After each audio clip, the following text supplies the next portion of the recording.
नमस्कार साथियों, स्वागत है आपका एक बार फिर से एक नए विषय के साथ। आज के इस टॉपिक में हम लोग बात करेंगे वृक्षाकार प्रबंधन के बारे में, यानी वृक्ष के आकार का प्रबंधन, जो कि फलदार पौधों का उत्पादन बढ़ाने का बहुत अच्छा तरीका होता है।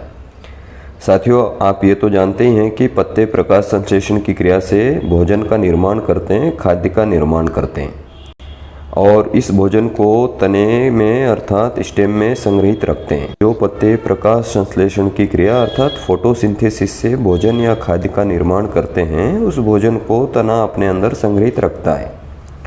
तने और पत्तों का निरंतर संपर्क रहता है और अगर मान लीजिए पत्तों ने 100 किलो खाद्य का निर्माण किया है या भोजन का निर्माण किया है और तने की इतनी क्षमता नहीं है कि उसे स्टोर कर सके, रख सके, मान लीजिए उसकी 70 किलो की ही क्षमता है, क्योंकि उसका आकार यदि छोटा है तो तना अगले दिन पत्तों से कहता है, संपर्क करता है और कहता है कि मेरी गोलाई या मेरा आकार छोटा है, मेरी क्षमता 70 किलो की है, अतः आप 100 किलो की जगह 70 किलो ही भेजें।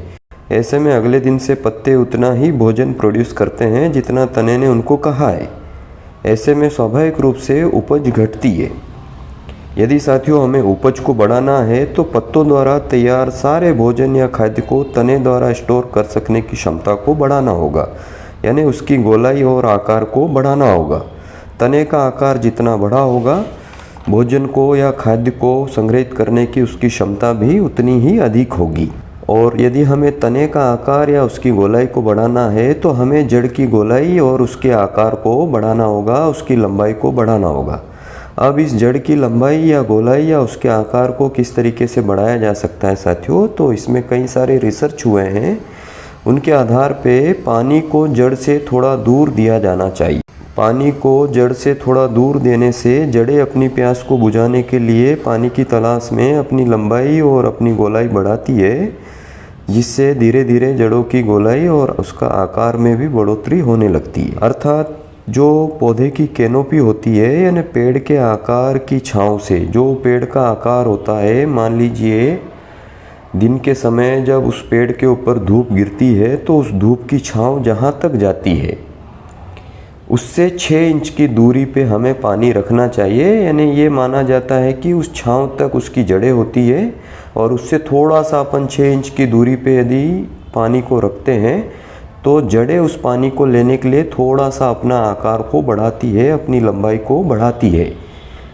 उससे उस जड़ों की आकार और लंबाई में बढ़ोतरी होती है। अर्थात इसे मैं एक अन्य उदाहरण से आपको आसान तरीके से यदि समझाना चाहूँ तो मान लीजिए छाता है, वो एक पेड़ है और छाते की डंडी तना है। मान लीजिए जब बारिश होती है तो उस छाते के जो ताड़ियाँ होती है वहाँ से पानी की जो बूंदें गिरती है वो उसकी कैनोपी हो गई और जहाँ उस बूंदें गिरी है उससे एक 6 इंच दूर हमें पानी रखना होगा। अर्थात उस पेड़ की छांव से 6 इंच की दूरी पे हमें पानी रखना होगा। ऐसा करने से उस दूरी तक जड़ें उस पानी को लेने के लिए अपने आकार को, अपने लंबाई को बढ़ाने का प्रयास करती है और ऐसे में धीरे धीरे उस जड़ों की लंबाई एवं आकार बढ़ने लगता है। यानी ये सारी चीज़ें एक दूसरे से इंटरकनेक्टेड है। तो ये सीधा सा फंडा है साथियों कि हमें जब जड़ों का आकार बढ़ेगा तो तने का आकार बढ़ेगा, तने का आकार बढ़ेगा तो शाखाओं की संख्या ज़्यादा होगी। जब शाखाओं की संख्या ज़्यादा होगी तो स्वाभाविक रूप से पत्ते अधिक होंगे। जब पत्ते अधिक होंगे तो स्वाभाविक रूप से भोजन अधिक बनेगा।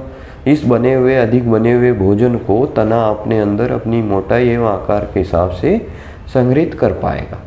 जब तना अधिक भोजन को अपने अंदर संग्रहित करने की क्षमता रखेगा तो स्वाभाविक रूप से फल भी अधिक उत्पादन होंगे, आपकी उपज भी बढ़ेगी, आपकी यील्ड बढ़ जाएगी। आशा करता हूँ कि जो मैं बात आपको बताना चाह रहा था वो थोड़ा सा आप तक क्लियरली पहुँची होगी, ऐसा मेरा विश्वास है। और तो साथियों, उत्पादन बढ़ाने के विभिन्न तरीकों में से ये भी एक तरीका है। तो इन तरीकों को अपना के हम अपने फलदार पौधों के उत्पादन को स्वाभाविक रूप से बढ़ा पाएंगे। और आप भी इस तरीके के तरीकों को अपना के कुछ नवाचार करके प्रयोग करके देखिए आपको क्या परिणाम मिलता है। यदि आप उन परिणामों से संतुष्ट होते हैं तो आप अपने सारे पौधों पे इसे अप्लाई कीजिए और अपने साथी किसानों को भी इस बारे में प्रचार प्रसार कीजिएगा। धन्यवाद एवं आभार। और हाँ, आप चैनल को सब्सक्राइब करके वीडियो को शेयर और लाइक अवश्य कीजिएगा। शीघ्र ही मिलते हैं अगले किसी विषय के साथ। तब तक के लिए सर्वे जना सुजना भवन्तु, सर्वे सुजना सुखिना भवन्तु। स्वस्ति।